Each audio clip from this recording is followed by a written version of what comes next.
हम देखेंगे आज मत्ती 7 अध्याय उसकी 6ठी आयत को। बाकी हम 1 से लेकर 6 तक जब हम पढ़ते हैं, यहाँ पे प्रभु यीशु मसीह क्या बोल रहा है?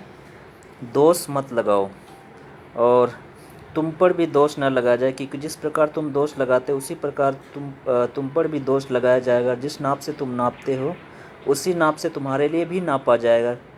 तू क्यों अपने भाई के आँख के तिनकों को देखता है और अपनी आँख का लट्ठा तुझे नहीं सोचता? जब तेरी ही आँख में लट्ठा है तो तू अपने भाई को कैसे कह सकता है, ला मैं तेरी आँख से तिनका निकाल दूँ? हे कपटी, पहले अपनी आँख में से लट्ठा निकाल ले, तब तू अपने भाई की आँख के तिनकों को भली भांति देखकर निकाल सकेगा। और 6ठी आयत में लिखा है कि पवित्र वस्तु कुत्तों को ना दो और अपनी मोती सूअरों के आगे मत डालो, ऐसा ना कि वह उन्हें पाँव तले रौंदे और पलटकर तुमको फाड़ डाले।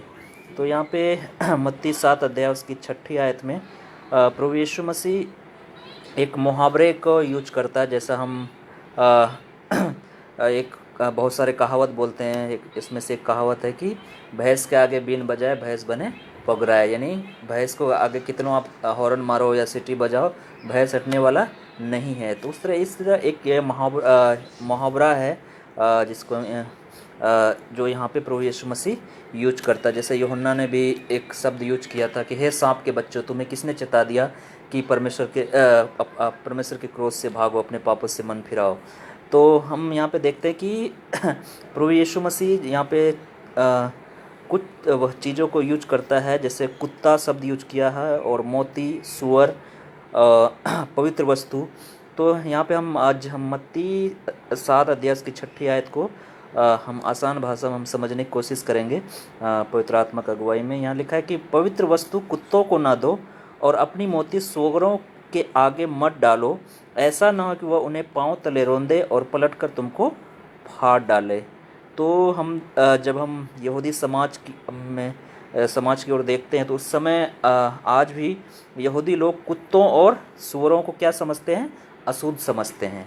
यानी वे मंदिर में चढ़ाए गए मांस को कुत्तों को देने के बारे में कभी नहीं सोचते थे। संसारिक अन्यजाति के साथ आत्मिक आशीष के बांटने में वो सूअरों के मोती खिलाने के समान समझते थे। तो वो कभी भी यहूदी लोग क्या करते, अन्य जाति लोगों से घृणा करते थे। वो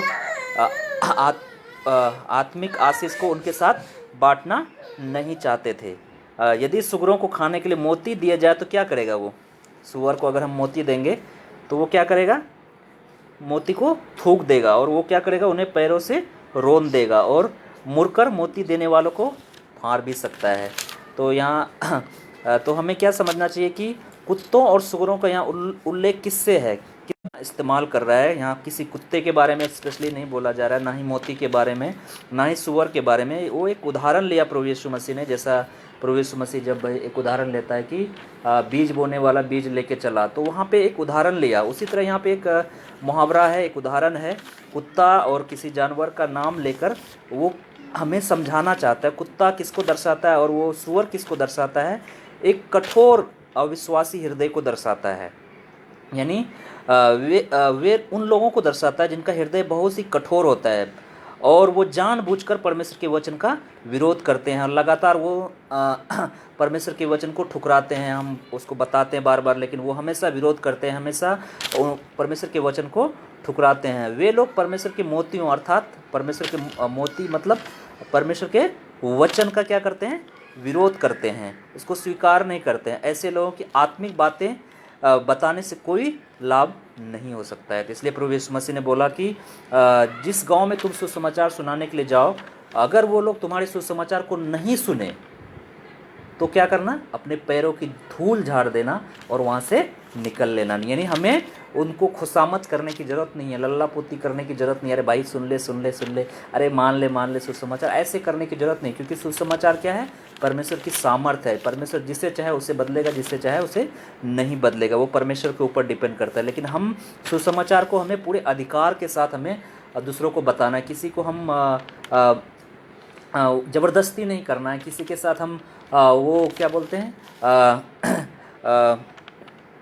वो क्या क्या करते हैं उसको, कोई रूठ जाता है ना, उसको मनाने वाला सुसमाचार हम नहीं है कि मनाएंगे, अरे भाई मान ले यीशु मसीह तुझे बचाएगा, यीशु मसीह तुम्हारे पापों को क्षमा करेगा, बार बार वो नहीं सुनना फिर भी हम बताए जा रहे हैं। तो हम ऐसा ना करें, क्योंकि परमेश्वर हमें सिर्फ बोला कि तुम जाओ और सब जातीय लोगों को सुसमाचार सुनाओ। जो सुनेगा ठीक है, जो नहीं सुनेगा उनके हाल पे उन्हें हमें छोड़ देना। तो ऐसे यहाँ पे ऐसे कुछ सब कुत्ते और सुअर नहीं है, सब व्यक्ति कुत्ते और सुअर नहीं है। कुत्ते और सुअर उनको बोला गया यहाँ पर, यीशु मसीह उनको बोलता है जो सुसमाचार को सुनना ही नहीं चाहते, जो सुसमाचार का हमेशा विरोध करते हैं, जो मोती अर्थात परमेश्वर के वचन का आदर नहीं करते, पवित्र वस्तु अर्थात यीशु मसीह को वो स्वीकार नहीं करते, उनका अनादर करते हैं, उनके बारे में बुरा भला कहते हैं, उनको ठट्ठों मुराते हैं।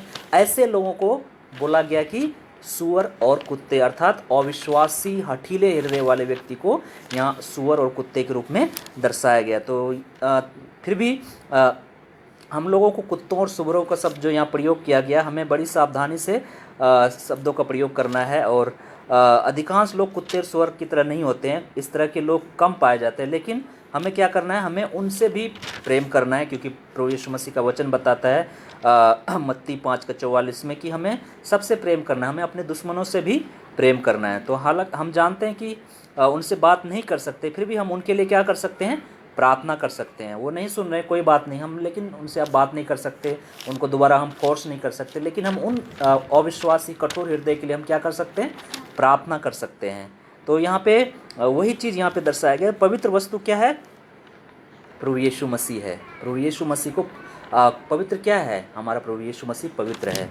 और यहाँ पे कुत्ते किसको दर्शाया गया, अविश्वासी हृदय को, हठीले हृदय को, जो परमेश्वर के सुसमाचार का आदर नहीं करते, प्रभु यीशु मसीह का आदर नहीं करते, ऐसे व्यक्ति को कुत्ते के रूप में दर्शाया गया। और अपनी मोती सुअरों के आगे मत डालो, यानी अपनी मोती मतलब परमेश्वर का पवित्र वचन, सुअर मतलब जो अविश्वासी हृदय है, कठोर हृदय, हठीला हृदय, जो वचन को सुनना नहीं चाहते, ऐसे लोगों के सामने बोला कि तुम वचन को मत डालो। और ऐसा ना हो कि वह तुम्हें पांव तले रोंदे, ऐसा ना कि वो तुम्हारे वचन को सुनकर और तुम्हें ही वो गाली गलौज दे, तुम्हें ही वो मारे कूटे, कुछ भी करे, तो वो तुम्हें रोंदे और पलट कर तुमको फाड़ डाले। क्योंकि सुअरों को मतलब जो सुअर मतलब अविश्वासी हृदय को, जो कठोर हृदय, उनको कदर नहीं है परमेश्वर का वचन कितना पवित्र है और प्रभु यीशु मसीह कितना पवित्र है, उनको इज्जत नहीं है उनके बारे में, उनके बारे में उनको नॉलेज नहीं है, उनको ज्ञान नहीं है। तो हम इस बात को हम समझने की ज़रूरत है। और ये वचन यही चीज़ों को बताता है कि हमें बड़ी ही सावधानी से वचन को दूसरों को बताना है। और बहुत सारे लोग आपका विरोध करेंगे, वो सुनने की कोशिश नहीं करेंगे, तो उनके सामने हमें बार बार जाने की ज़रूरत नहीं है, उनको बार बार परमेश्वर के वचन उनके सामने फेंकने की ज़रूरत नहीं है, क्योंकि वो उनका अनादर करेंगे। उनको हो सकता है तो वो, कई लोग होते बाइबल को जला देते हैं, कई लोग होते बाइबल को कचरे में फेंक देते हैं, और हम दोबारा उसी लोगों को देने के लिए जाएंगे। तो ऐसा क्या, तो वचन इसी बारे में बताता है कि हमें ऐसे लोगों को हमें वचन आगे नहीं डालना है। हमें एक बार अगर वो सुनना है ठीक है, नहीं सुनेगा तो कोई बात नहीं। तो यहाँ पे जो शब्द इस्तेमाल हुआ पवित्र वस्तु, वो प्रभु यीशु मसीह को दर्शाता है। कुत्ते और सुअर अविश्वासी हृदय को दर्शाता है और कठोर हृदय को दर्शाता है। और मोती जो परमेश्वर के पवित्र वचन को दर्शाता है। और यहाँ पे हमने देखा कि अगर हम कुत्ते और सुअरों के आगे हम परमेश्वर के वचन को डालेंगे तो उनके अंदर कुत्ते का और सुअर का मतलब उनका कैरेक्टर बताता है, एक चरित्र बताता है। कुत्ते के अंदर वो समझ नहीं होती है पवित्र वस्तु है क्या है, वो क्या करेगा, नोच देगा, चाहे वो उसके सम्मों को पैसा भी फेंक दो 5,000 रुपये, तो वो क्या करेगा, उसको टुकड़े पूरा नोच नाच देगा। उनको पता नहीं कि ये 5,000 रुपये कितना कीमती है, क्योंकि उनके अंदर समझ नहीं है, बुद्धि नहीं है। उसी तरह सुअर है, कितना उसको नहला धुला दो, उसको नथनों में क्या बाली पहना दो, सोने का हार पहना दो और अपने घर में रख लो सजा सजा के, लेकिन दोबारा वो क्या आ गया, वही कीचड़ में वो नहाने चले जाएगी, क्योंकि उनको बुद्धि नहीं है, समझ नहीं है, उनको विवेक नहीं है। उसी तरह ऐसे भी संसार में लोग हैं जिनको खुदा के प्रेम की समझ नहीं है, खुदा के प्रेम का आदर नहीं है, वचन का वो असम्मान नहीं करते। तो ऐसे लोगों को प्रभु यीशु मसीह यहाँ कुत्ते और सूअरों के रूप में दर्शाया है, यानी उनके स्वभाव को दर्शाया था। ऐसे व्यक्ति के सामने हम अपने वचन को फेंकने की जरूरत नहीं, क्योंकि वो वचन का हमेशा अनादर ही करेंगे। तो यहाँ एक आयत हम पढ़ेंगे, 2 पतरस 2 अध्याय उसकी 20 से लेकर 22 तक। दूसरा पत्रस 2 अध्याय उसकी 20 से लेकर 22 तक। दूसरा पत्रस 2 अध्याय 20 से लेकर 22 तक। दूसरा पत्रस 2 अध्याय 20 से लेकर 22 तक।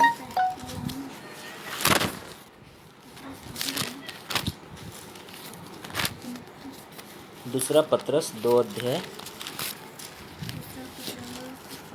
मैं पढ़ देता हूँ यहाँ 20 से लेकर 22 तक। दूसरा पत्रस 2 अध्याय 20 से लेकर 22 तक। यहाँ पे लिखा है, जब वे प्रभु और उद्धारकर्ता यीशु मसीह की पहचान के द्वारा संसार की नाना प्रकार की अशुद्धता से बच निकले और फिर उनमें फंसकर हार गए, तो उनकी पिछली दशा पहले से भी बुरी हो गई, क्योंकि धर्म के मार्ग का न जानना ही उनके लिए इससे भला होता कि उसे जानकर उस पवित्र आज्ञा से फिर जाते जो उन्हें सौंपी गई थी। उन पर यह कहावत ठीक बैठती है, कुत्ता अपनी छांट की ओर और नहलाई हुई सुअरनी कीचड़ की लौटने की ओर फिर चली जाती है। तो यहाँ पर हम देख सकते हैं, यहाँ पे कहावत है ये। उसी तरह जो वहाँ प्रभु यीशु मसीह बोला, एक तरह से वो कहावत है जो वहाँ पे यूज किया गया। वो किसी कुत्ते सुअर के बारे में नहीं बोला गया, वो एक कहावत था जो हमें समझाने के लिए प्रभु यीशु मसीह ने इस्तेमाल किया। तो यहाँ पे पतरस वही चीज़ को यहाँ पे इस्तेमाल करता है कि 20वीं आयत में, कि जब वे प्रभु और उद्धारकर्ता मसीह यीशु की पहचान के द्वारा, यानी हम और आप यीशु मसीह की पहचान के द्वारा, उस उद्धारकर्ता यीशु मसीह की पहचान के द्वारा संसार की नाना प्रकार की अशुद्धता से बच निकले। हो सकता है हमारे अंदर बीड़ी पीने का लत हो, सिगरेट पीने का लत था, ड्रग्स का लत था, बुरी बात करने का लत था, व्यभिचार का लत था। इन सब अशुद्धताओं से यीशु मसीह ने हमें बचाया, उनसे हम बच निकले। यीशु मसीह के लहू से हमें छुड़ाए गए, हम पापों से बचाए गए। आगे लिखता है कि और फिर उसमें फंसकर हार गए, फिर दोबारा हम उसी बातों में फंसकर हार गए।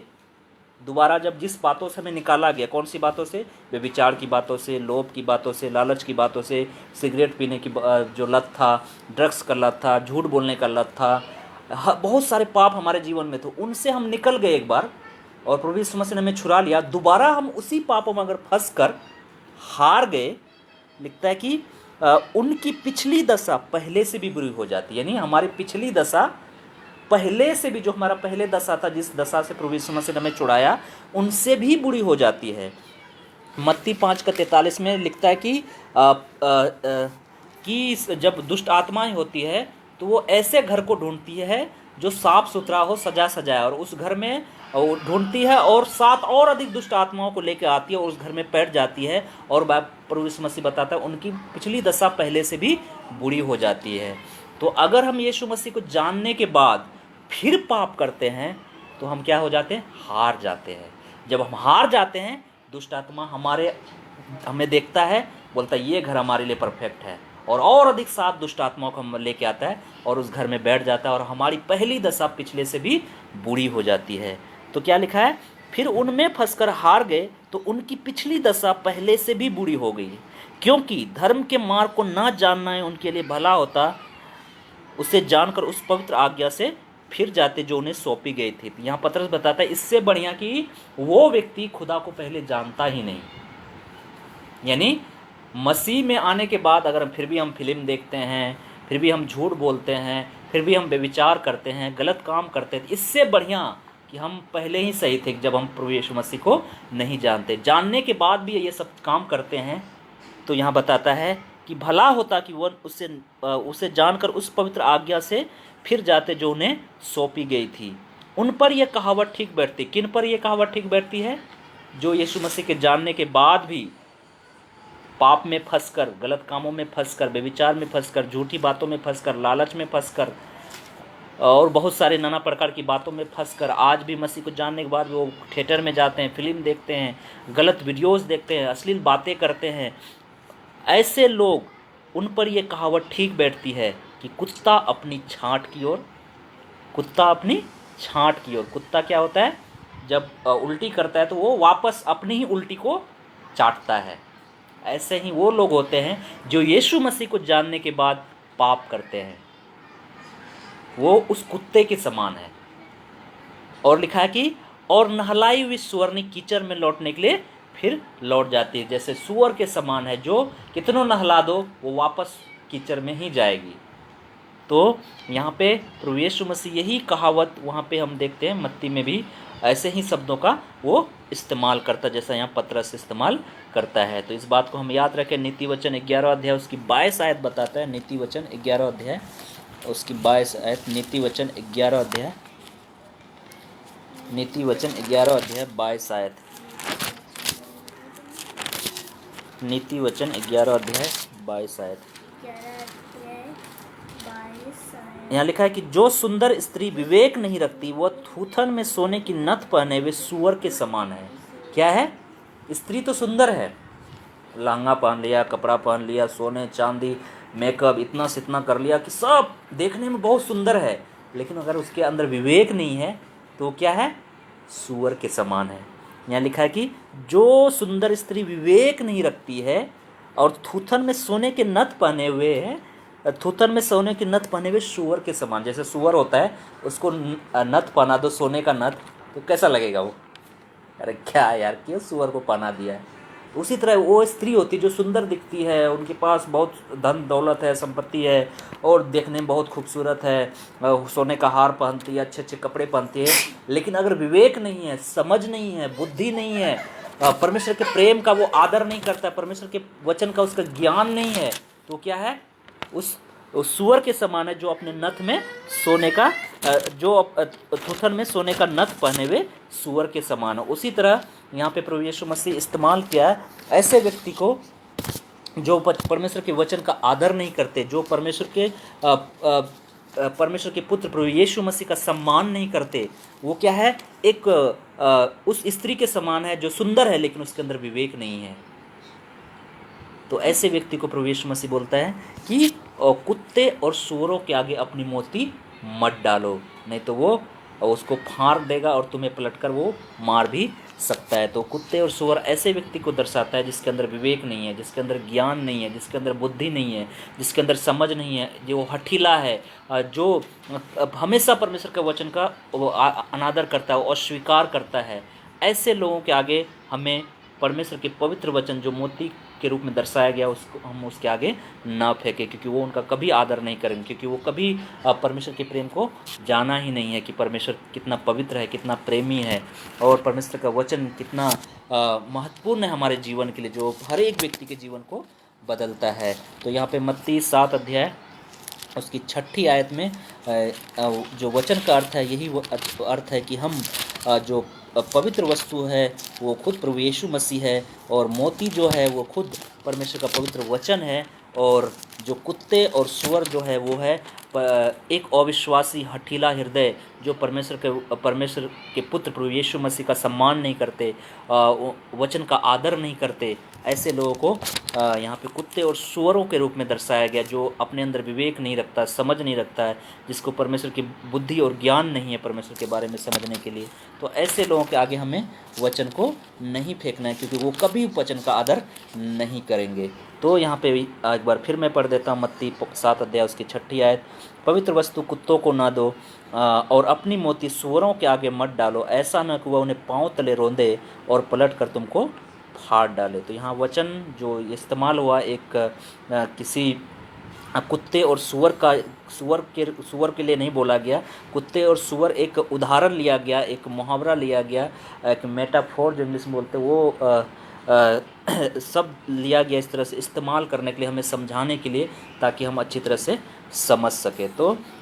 तो स्वभाव कुत्ते और सूअर जैसा स्वभाव अगर हमारे अंदर है तो हम कभी भी परमेश्वर का आदर नहीं कर पाएंगे, कभी भी हम परमेश्वर के वचन को समझ नहीं पाएंगे।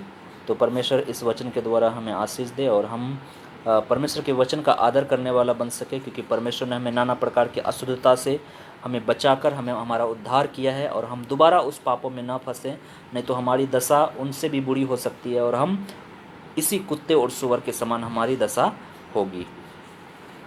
धन्यवाद प्रभु जी इस वचन के लिए। आपने हमें एक और मौका दिया कि प्रभु जी हम आपके पवित्र वचन को सीख सके, समझ सके और उसके अनुसार चल सके प्रभु जी। और धन्यवाद प्रभु जी एक आसान से शब्दों में आपने हमें समझाया मत्ती 7 अध्याय उसकी 6 आयत का क्या अर्थ है, और होने दे प्रभु जी और अधिक हम सब प्रार्थना के द्वारा, पवित्र आत्मा की अगुवाई के द्वारा इन वचनों को समझ सके और उसके अनुसार हम अपने जीवन को सही कर सके और दूसरों को भी हम प्रोत्साहन करने वाला बन सके प्रभु जी। और जो भाई बहन हमारे बीच में है प्रभु जी के ऊपर बने रहे। इस प्रार्थना का हमारा उद्धारकर्ता प्रभु यीशु मसीह के नाम से मांगते हैं, आमीन।